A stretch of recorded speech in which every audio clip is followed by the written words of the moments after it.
Hi friends, কেমন আছো সবাই? এই দেখো, আমার বর পুকুর থেকে মাছ ধরে নিয়ে এসেছে। বলেছে ফুলকপি দিয়ে মাছের ঝোল খাবে। আমিও আর দেরি করলাম না, তাড়াতাড়ি মাছ কেটে ধুয়ে নিয়ে আসলাম। তারপর লবণ আর হলুদের গুঁড়ো দিয়ে ভালোভাবে মাছগুলো মেখে নিলাম। এই দেখো কীভাবে মাখলাম। সাথে একটু মরিচের গুঁড়ো দিলেও কিন্তু ভালো হয়, মাছগুলো দেখতে সুন্দর লাগে।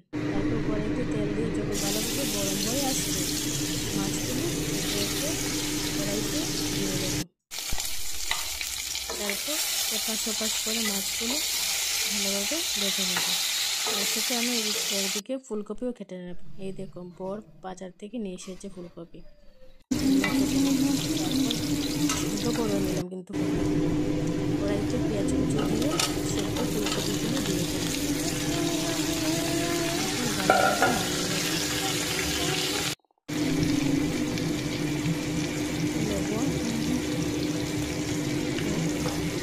হলুদের গুঁড়ো দিয়ে ভালোভাবে ফুলকপিগুলো নাড়িয়ে ভেজে নেব।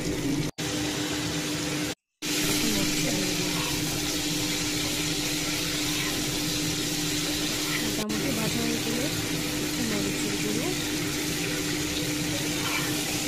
আর পরিমাণ মতো জিরে গুঁড়ো তারপর ভালোভাবে ভেজে নেব। লক্ষ্য রাখতে হবে ফুলকপিগুলো কিন্তু যেন জল ঝোল বাঁধে। তারপর ভালোভাবে বাছা হয়ে গেলে জল দিয়ে দেব। দেখতে কিন্তু খুব সুন্দর লাগছে। এরপর মাছ দিয়ে দেব। হয়ে আসলে উপর দিকে ধনেপাতা কুচি দিয়ে দেব। এই দেখো, রেডি আমাদের ফুলকপির ঝোল। কেমন লাগলো জানাবে।